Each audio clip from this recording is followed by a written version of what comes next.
Let's get started. On nous a livré notre serveur, notre VPS qu'on a commandé hier. Alors, qu'est-ce qu'on va faire avec ces VPS? L'objectif pour nous, déjà, c'est de pouvoir déployer notre application, minimalement notre application que nous avons faite, la déployer sur ces VPS-là. Mais le VPS, en général, ne vous sert pas qu'à ça. Il prend beaucoup de choses. Euh, aïe, ok. Euh,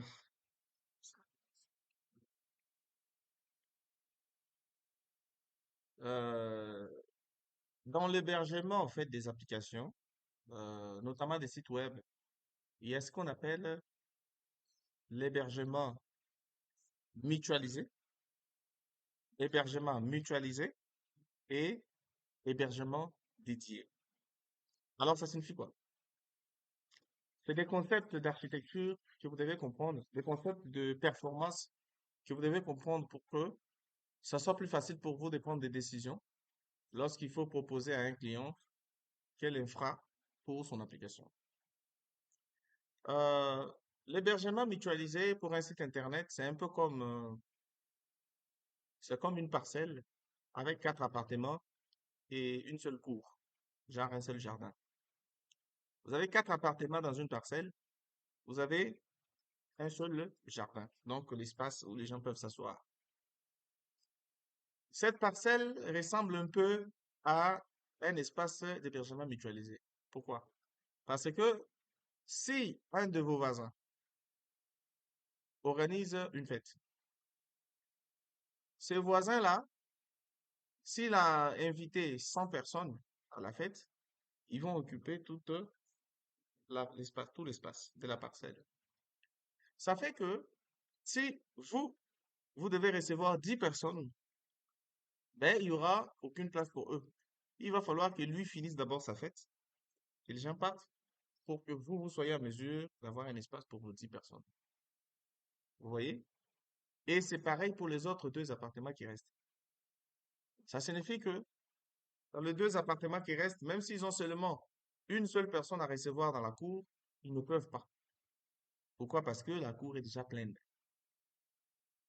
Maintenant, mettons l'exemple d'une villa.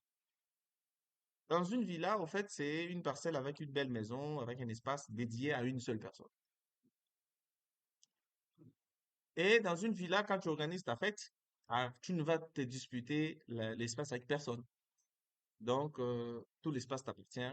C'est à toi de manager pour savoir que dans ta villa, tu peux organiser 2 réunions différentes. Tu vas mettre ici une partie de personnes et de l'autre côté une partie de personnes.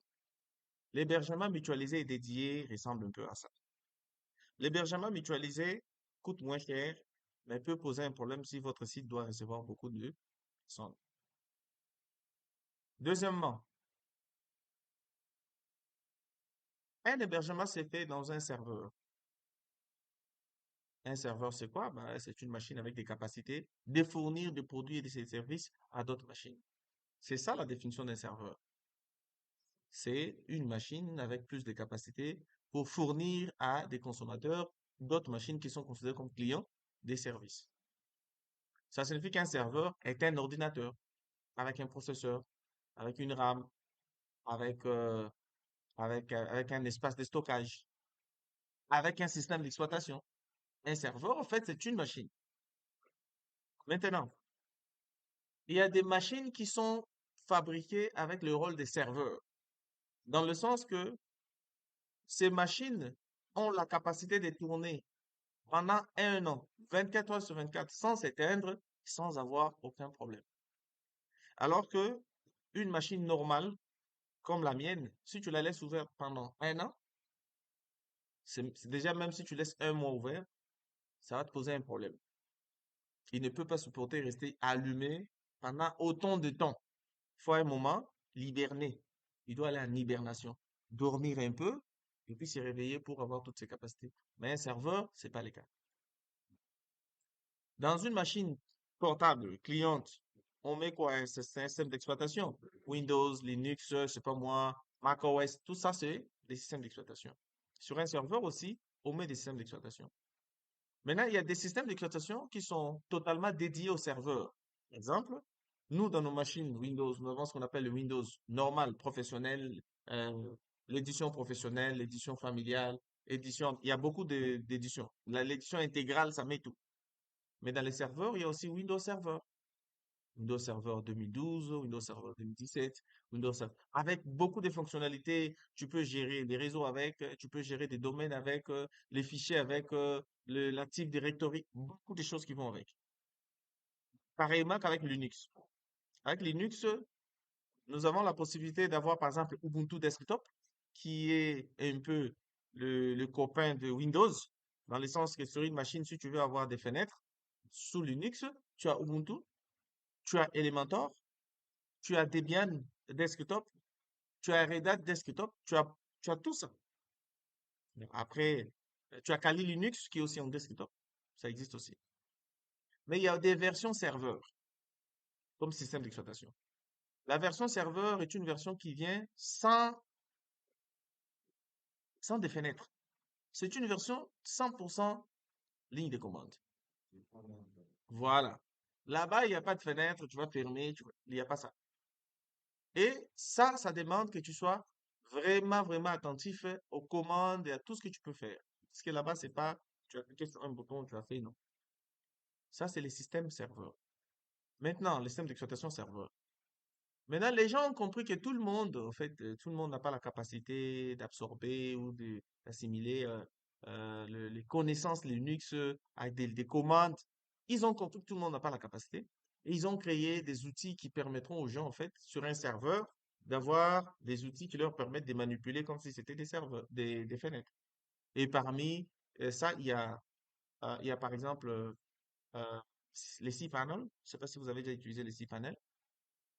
Vous avez ISP-config, vous avez Webmin, vous avez beaucoup d'outils qui permettent de gérer, en fait, si tu as un serveur 100% en ligne de commande et que tu veux que ce soit facile pour toi de cliquer sur des boutons, manipuler et que ça marche, il y a des outils. Certains sont payants, certains sont gratuits.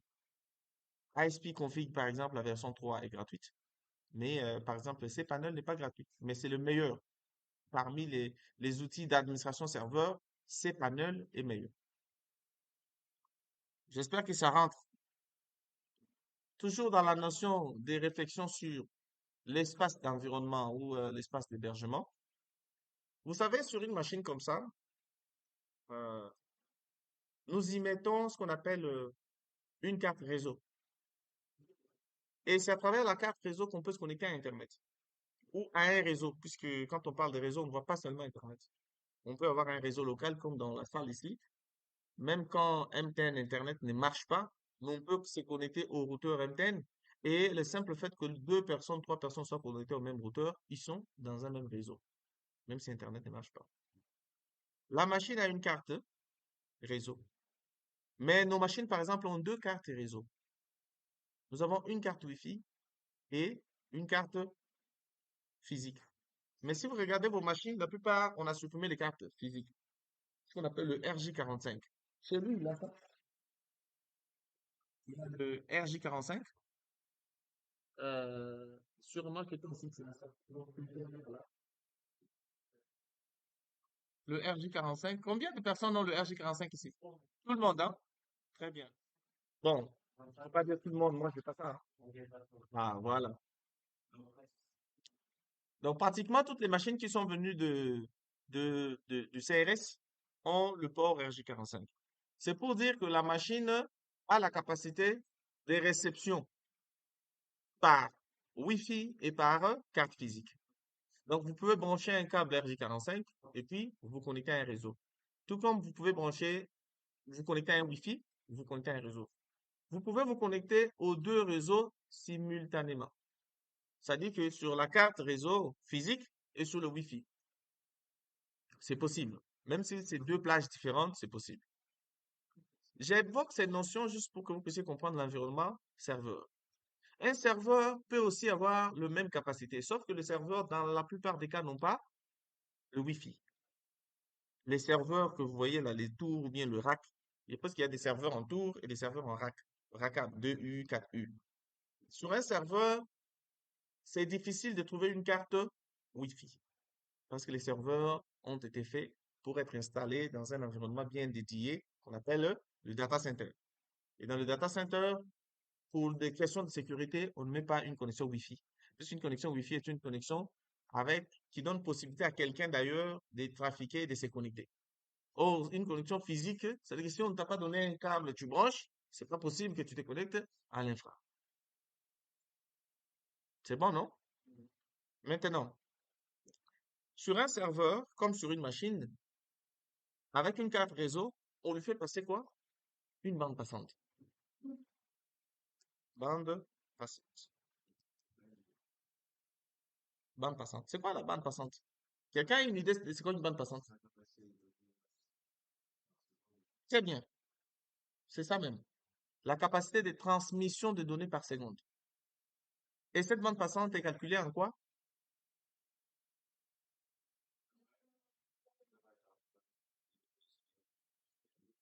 En fait, on peut dire juste en byte ou octet. Maintenant, c'est quand ça devient beaucoup que ça devient 1K, 1M, MJ. Vous voyez? Donc, giga, octet, mégaoctet, kilooctet, et puis, mais en général, c'est en octet. C'est la capacité. Alors, cette bande passante, c'est quoi? C'est que sur un serveur, on lui donne une bande passante pour qu'il soit en mesure de communiquer avec les autres. Une question de réflexion et de performance. Combien de mégas me faut-il pour que je sois en mesure d'envoyer à Samantha une photo qui pèse 1 méga? Je vais envoyer à Samantha par WhatsApp une photo qui pèse 1 méga. Moi et Samantha, nous sommes dans le même réseau. Combien de mégas nous faut-il pour qu'on soit en mesure de faire ça? Question de réflexion. Hein? 10. Pourquoi 10?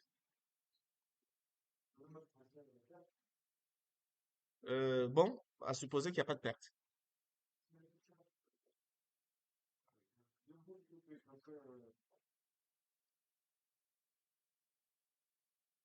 Quelqu'un d'autre?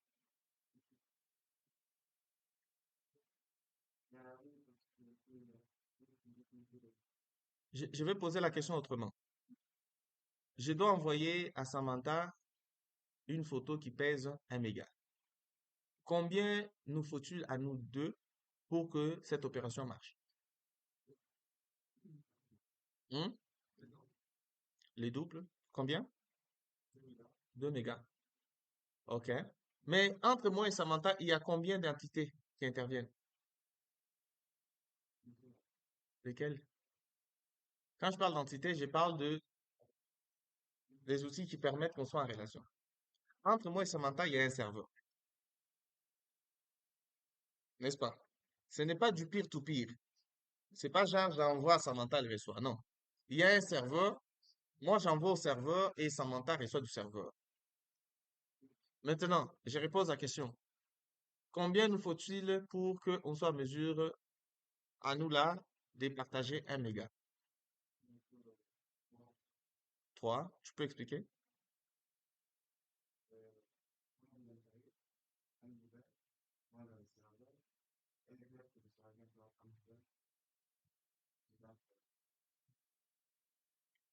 Vas-y. La réflexion est bonne, vas-y, continue.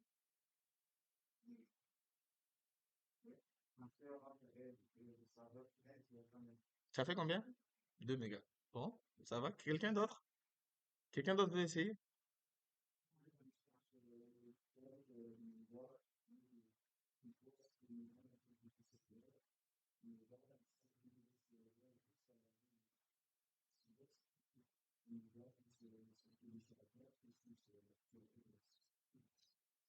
Très bien.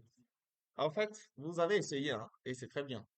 Mais pour comprendre ça, en fait, vous devez avoir des notions, des bonnes notions des réseaux. Et les notions des réseaux, c'est ça qui va vous permettre de savoir quelle est la capacité qu'il vous faut pour une opération quelconque. Sachant que il y a d'une part un serveur, il y a les téléphones qui sont des clients et Samantha. Donc, donc Samantha, c'est un serveur. Qu'est-ce qui se passe en réalité? Quand on vous dit que vous avez 1 méga, le 1 méga là, le 1 méga là, c'est pas seulement le 1 méga. Il faut définir maintenant sur le 1 méga là, combien vous avez en A et combien vous avez en A. voyez, non?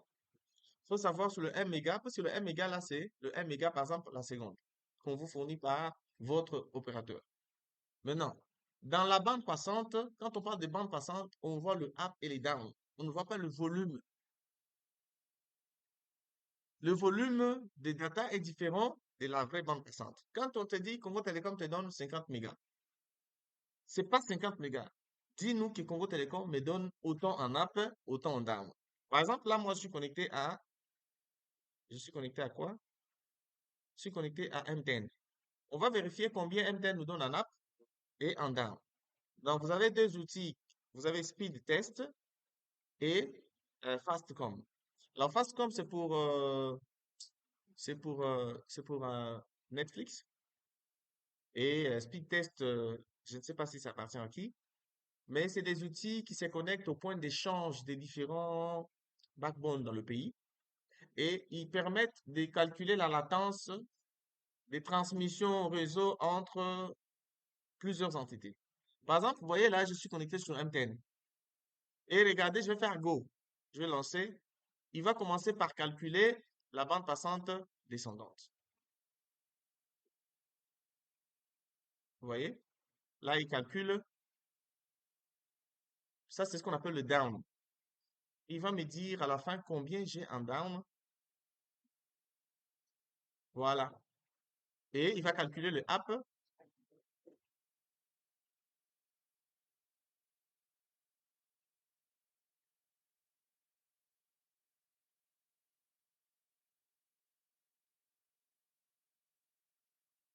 Très bien. Si vous faites le calcul de 2, vous êtes à peu près combien?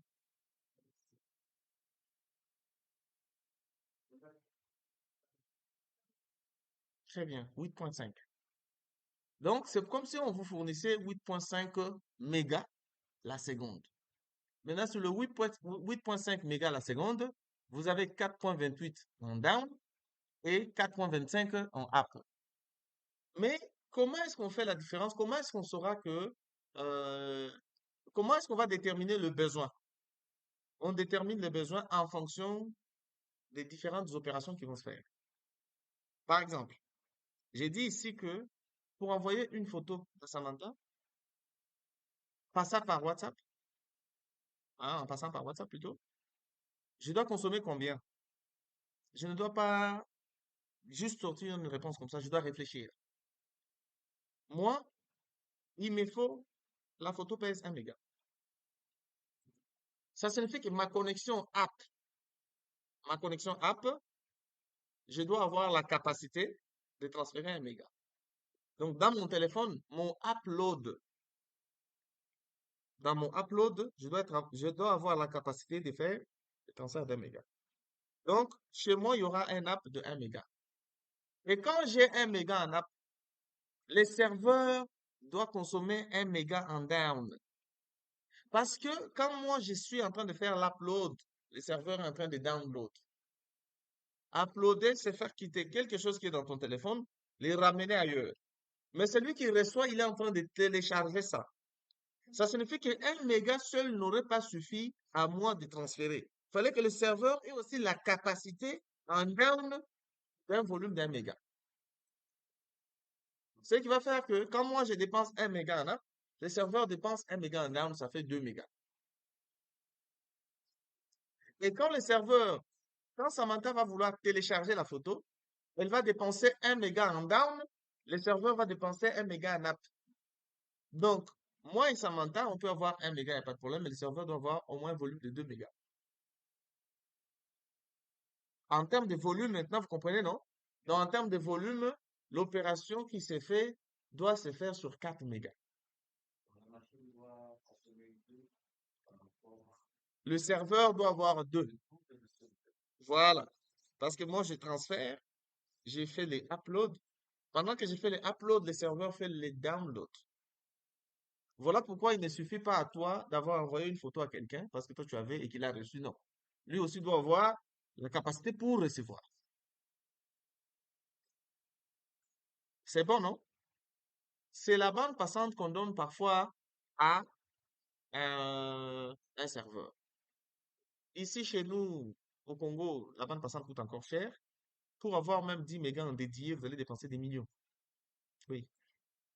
Quand on dit méga, bande passante dédiée, c'est quoi? C'est que c'est une bande passante euh, contraire à la bande passante partagée. C'est que si vous avez, par exemple, chez moi, j'ai 50 mégas des canal box. Sur les 50 mégas, j'ai au moins 34 mégas en down et au moins 15 ou 14 en up. Bref. Mais pour que je sente que ma connexion est bonne, je dois être seul. Madame se connecte, les enfants se connectent, on stream, ça va. Mais dès qu'on commence à être beaucoup, on se partage la même bande passante, ça diminue et la qualité du réseau se détériore. Pourquoi? Parce qu'on est en partagé. Plus les personnes se connectent, plus vous perdez la qualité du réseau, donc la capacité à être à l'aise avec les téléchargements ou l'upload, ou carrément le streaming. Maintenant, il y a un autre type de bande passante qu'on appelle dédiée. C'est ce qu'on appelle la connexion asymétrique. Ça signifie que celle-là, si tu as 10 mégas, ça reste 10 mégas qu'on te donne par seconde que les gens consomment, qu'il y ait des personnes connectées ou pas, tu restes avec une bande passante assez stable. Ça ne bouge pas. Et quand on te donne, par exemple, 1 méga, la capacité pour toi de télécharger, c'est, quand tu as 1 méga par seconde, la capacité par seconde pour toi de télécharger, c'est 100 kilos. Bonjour. C'est comme ça. Quand tu as 10 mégas, la capacité pour toi de télécharger, c'est 1 méga. C'est que par seconde, toi, tu as 10 mégas par seconde, mais quand tu télécharges, tu ne peux télécharger que 1 méga par seconde. Pourquoi on parle de tout ça? Parce que sur un serveur, on y met une bande passante. Sur un serveur, on met, on supposait qu'on donne à un serveur 10 mégas. Et sur les 10 mégas, il a peut-être 6 en download et 6 en app.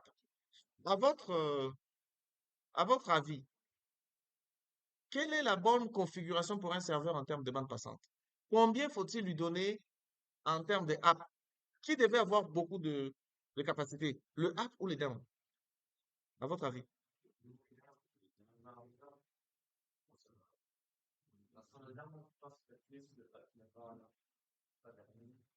Non, c'est en simultané, hein. Ça peut se faire en simultané. Hmm. Oui.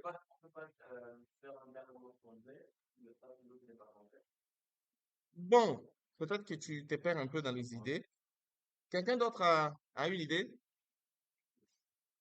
En fait, pour vous dire vrai, un serveur doit avoir plus de bandes passantes en upload qu'en download. Vous savez pourquoi? Parce que sur un serveur, quand toi tu entres sur un site internet qui est hébergé sur un serveur, le serveur est en train de faire l'upload. Pour accéder à une page, il doit envoyer. Toi, tu fais un download chez toi. Quand tu accèdes, par exemple, à Google, par exemple, à mon site internet, pour accéder, dès que quelqu'un d'autre va se connecter, si cette page, l'affichage de cette page, tu prends les images, tu prends le fichier XML, tout, si ça pèse 10 kilos, à supposer 10 kilos, c'est que le serveur a dépensé 10 kilos pour que je sois en mesure de voir. Il a fait un upload, il envoie à celui qui a besoin. Il fait un upload de 10 kilos. Moi, j'ai aussi fait un download de 10 kilos. Maintenant, si lui fait la même, il a fait la même page, le serveur va dépenser 20 kilos. Elle, 20 kilos. Elle, une seconde. Et si le serveur a peu de bandes passantes en app, ça signifie qu'il va se limiter. Quand quelqu'un d'autre va vouloir se connecter, il n'y aura pas suffisamment de bandes passantes pour lui fournir. Le serveur va se limiter, il n'a pas la capacité de prendre tout le monde en charge parce qu'il n'a pas assez de bandes passantes pour donner à ces gens-là. Donc, le serveur doit avoir plus de bandes passantes app qu'il est down. C'est comme ça. Ça, c'est maintenant la performance. Ah, mais mon site là, il rame. Tu pars, tu cherches les images. Non, le problème se trouve chez ton hébergeur. Quelle est la bande passante upload qu'il a? Et le problème se trouve dans le fait que tu as hébergé sur un site, sur un serveur mutualisé. Sur un serveur mutualisé, moi j'ai mon site dessus. Samantha a son site. Elle a son site. Tout le monde. Sur un serveur mutualisé, on peut même mettre 100 sites de personnes. Maintenant, si une personne comme Vernon se retrouve sur le même serveur, il a une application de réseaux sociaux qui intéresse les Congolais. C'est que beaucoup de Congolais seront sur son application et lui va bouffer toute la bande passante du serveur, alors que les autres qui sont sur le même serveur, son site c'est juste pour le ministère, on n'arrive pas à accéder. Ah, mais ton site là ne marche pas. Lui, il est en train de bouffer tout parce que sa clientèle était souple, ils se sont connectés avant, ils ont pris toute la bande passante. Et toi, tu souffres, ah, mais les sites ne marchent pas, oui, parce que sur le serveur, il n'y a pas suffisamment de place pour que quelqu'un d'autre se connecte et tire la page de l'autre personne. On se comprend, non? D'où, si vous voulez éviter ça, vous passez en mode dédié, mode VPS. Maintenant, je vais vous montrer. Quand vous entrez sur le site de lws.fr, et ça s'applique aussi dans le serveur physique, hein. Si tu poses la question à un Congolais lambda, pourquoi vous hébergez les données en France? Il va te dire que oui, en France, c'est bien. C'est pas ça les problèmes. Les problèmes, c'est juste les coûts de la bande passante. En France, les coûts de la bande passante vous fait combien? Attendez, vous allez voir. Je vais aller sur le serveur. Je prends, je prends par exemple hébergement mutualisé, hein. Je prends les hébergements mutualisés. Je commence avec ça. Regardez les hébergements mutualisés. Tu peux payer un hébergement mutualisé jusqu'à 2 euros. Tu peux commencer avec 2 euros par mois. Ça fait que dans un an, tu peux payer juste 24 euros l'année. Tu as ça. Ça, c'est juste l'hébergement, sans compter le nom de domaine. Ton domaine, tu l'achètes annuellement chez un registraire. Je ne sais pas combien ça va te coûter. Mais regardez ce qu'il a mis. Ils ont mis quoi? 100 kilobytes, 100 gigas en stockage SSD. C'est que si tu prends cet hébergement-là, tu as au moins un espace de stockage de 100 gigas. Et tu peux héberger seulement un seul site web. Mais quand tu viens ici, le nom de domaine, on dit qu'il est gratuit. C'est-à-dire que si tu prends, on te donne gratuitement pour la première année. Et combien d'adresses mail tu peux avoir en professionnel? Tu peux avoir 10 adresses mail professionnelles. Et ici, on dit que vous avez la possibilité d'avoir un certificat SSL. Bon, détrompez-vous, les certificats SSL, ça s'achète. Si vous avez un certificat SSL gratuit, c'est des certificats qui sont générés par Let's Encrypt, auto-générés, on s'appelle comme ça. C'est des certificats qui ont une validité de 3 mois, 3 mois, 3 mois. Avec ce genre de certificats, vous n'avez pas beaucoup d'assurance. En cas de problème, vous êtes foutu, il n'y a personne qui vous prend en charge. On continue.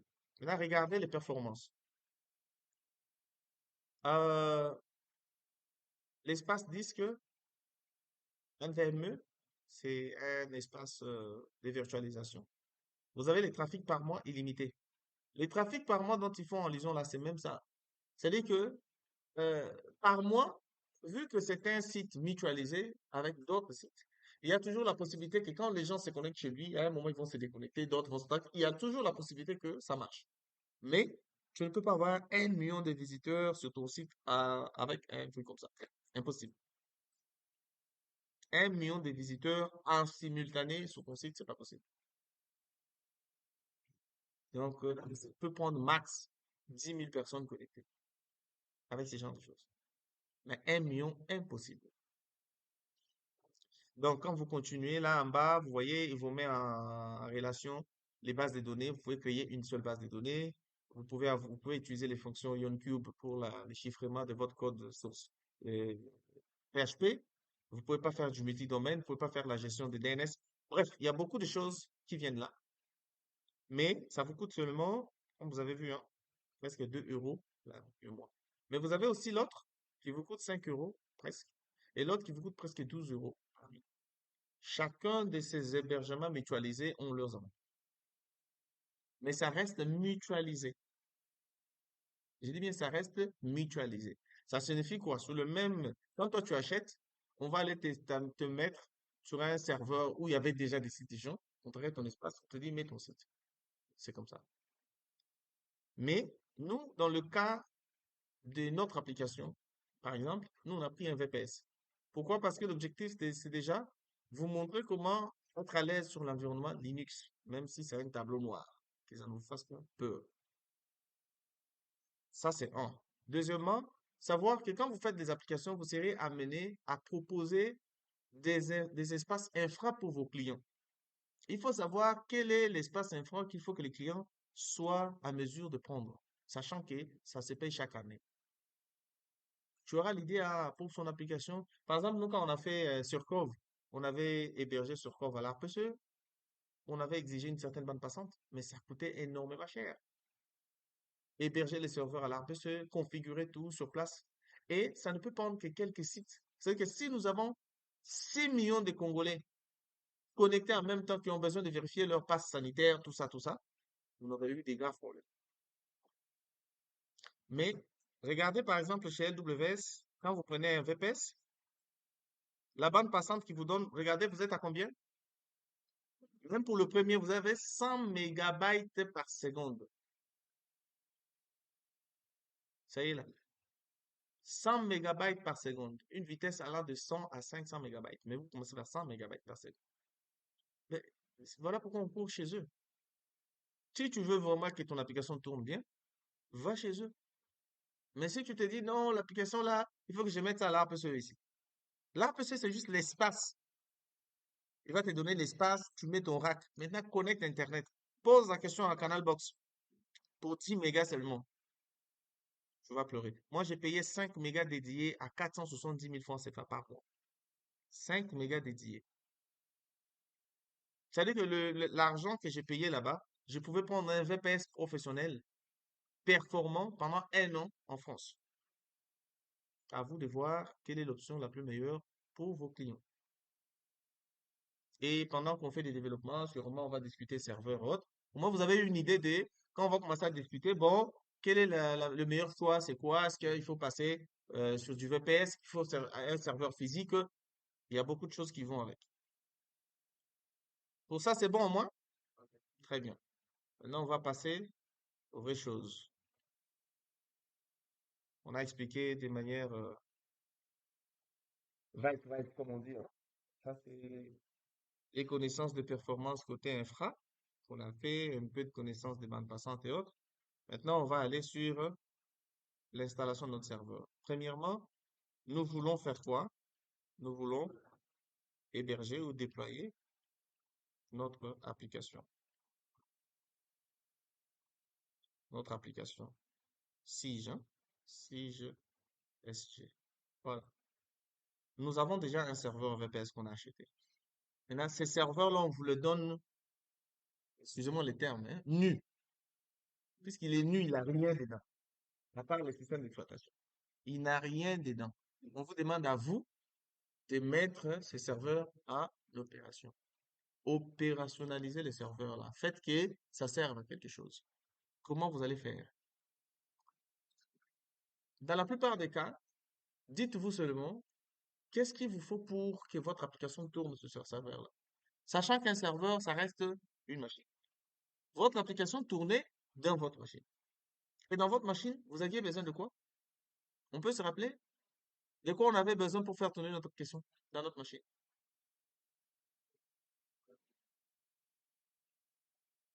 Très bien. Serveur web. On avait besoin de quoi? Hmm? Non, navigateur, c'est le client, c'est pour accéder. Mais et pour avoir ton système opérationnel dans ta machine, tu as bien dit serveur web. Tu avais besoin de quoi?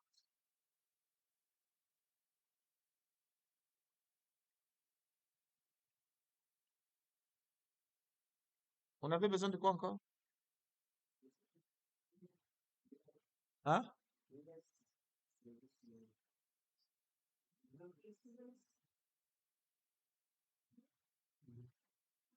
Est-ce que vous avez fait le DNS avec nous? C'est pas grave. On y va. On a besoin de quoi encore?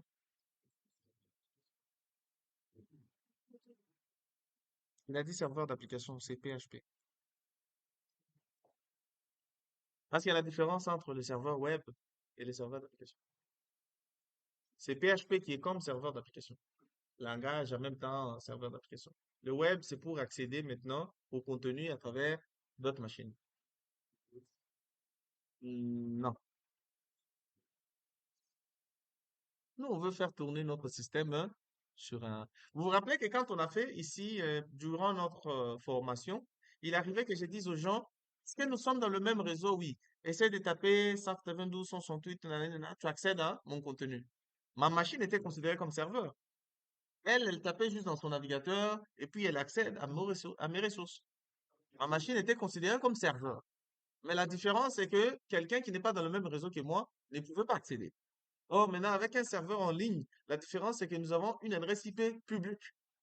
Donc, tout le monde qui a Internet peut accéder à ces serveurs-là. C'est comme ça que c'est facile pour nous de configurer un domaine dessus et les gens peuvent accéder. Mais quoi d'autre on a besoin? Le?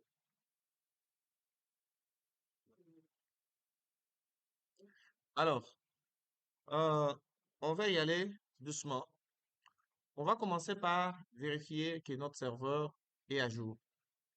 Vous vous rappelez que il y a beaucoup d'autres petits outils qu'on a eu besoin. Par exemple, chez certaines personnes, ils devaient cocher sur une extension X pour que ça marche. Vous vous rappelez? L'extension, par exemple, Sodium, certains, c'est l'extension SQLite 3. Tout ça là, c'est des choses que vous avez, voilà, Zip par exemple.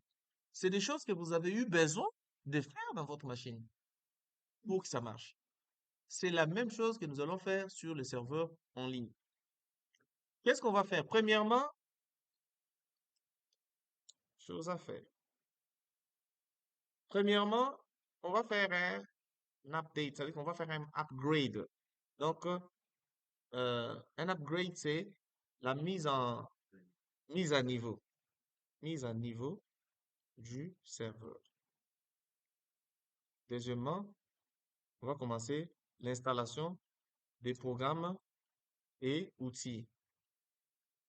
Troisièmement, et parmi les programmes, je vais commencer par le serveur web.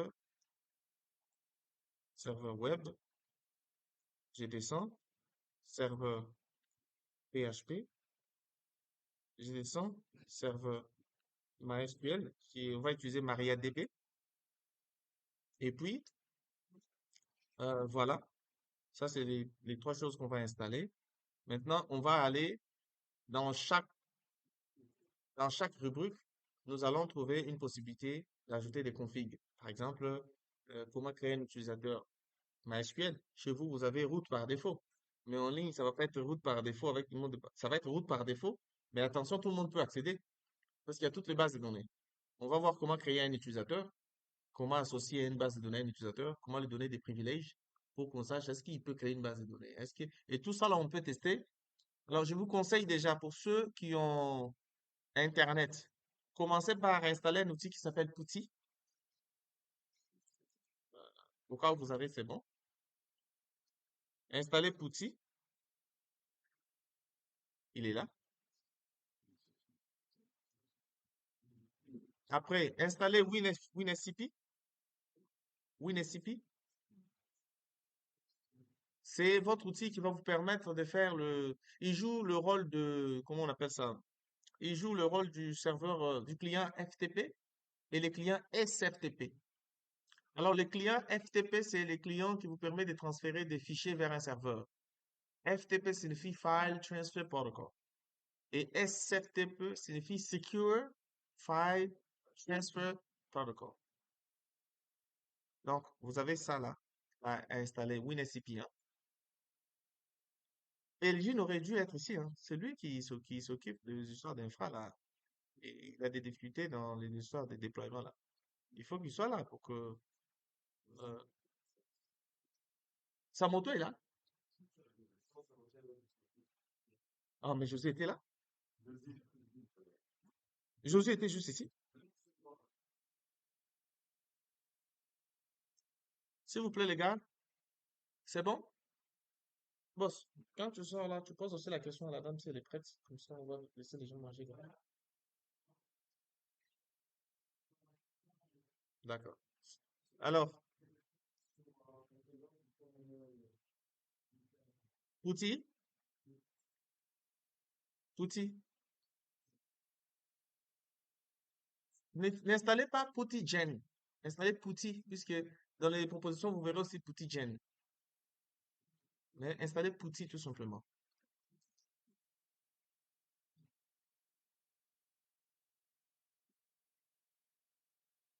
Alors, euh, je vais aller là où nous avait livré notre serveur. C'est ici. Je vous avais dit, on a besoin de WinSCP. Je vais lancer WinSCP dans ma machine, au moins pour commencer.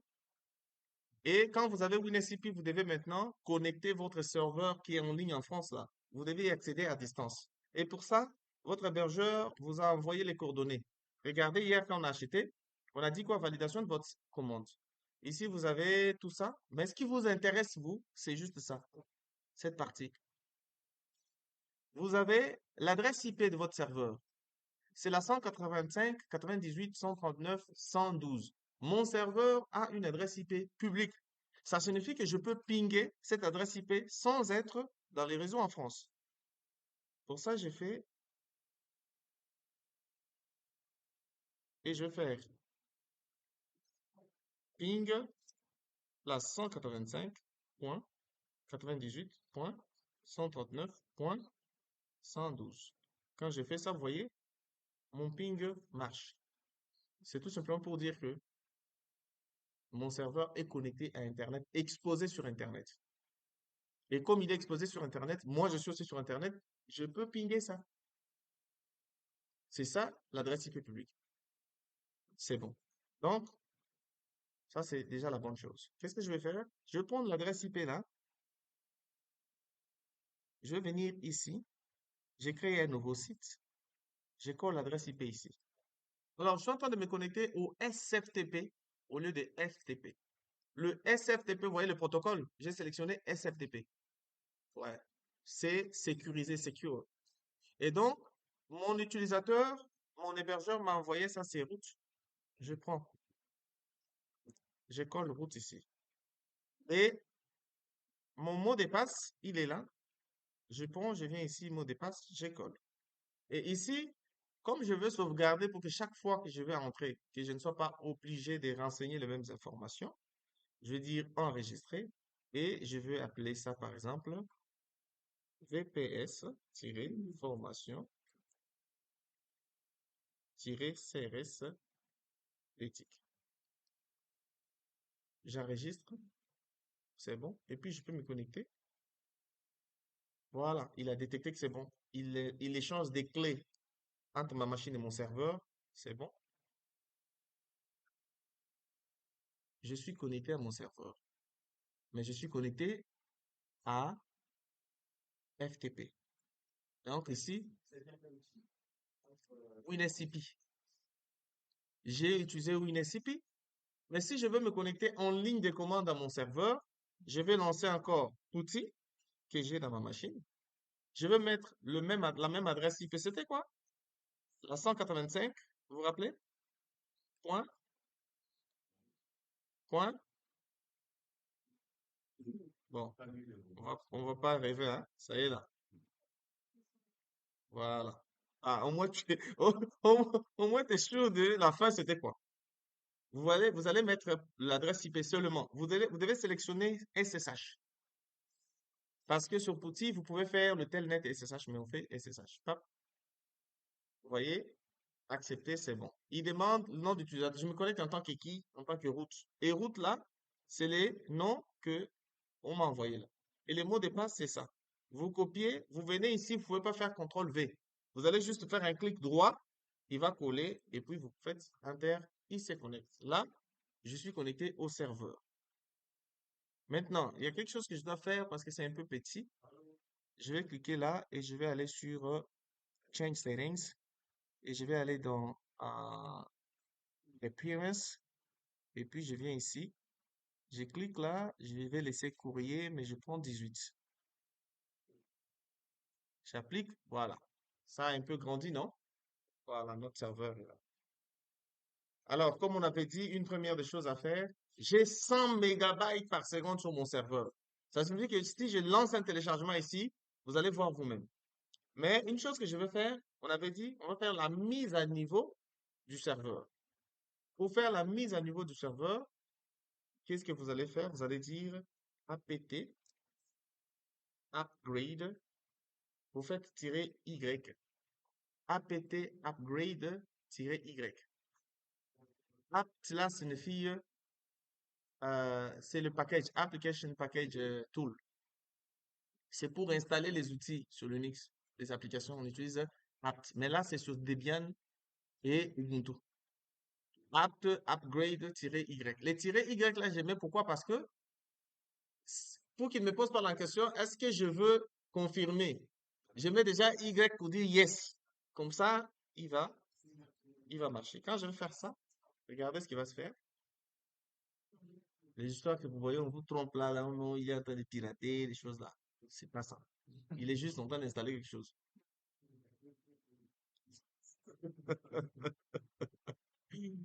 Mais vous allez faire ça souvent. Donc là, j'ai fait un upgrade du serveur. Et c'est bon, il a fini. Et ça, il est allé vite parce que j'ai 100 mégabytes par seconde. Maintenant, vous allez vous aventurer avec votre 2 mégas de Congo Télécom là. Vous allez voir comment ça met du temps. Et ça échoue, ça échoue, ça échoue. Performance. Vous hébergez là où c'est bien. Vous avez une bonne performance. Vous réduisez les temps. Vous hébergez à Congo Télécom. euh, voilà. Ah, tu te rappelles du fichier plat. Merci. Jamais. Donc, on va vous laisser d'abord prendre le petit déj ce matin. Mais ça va, non? Ça va venir ou ça va viendre? Ça va viendre, hein? Ok.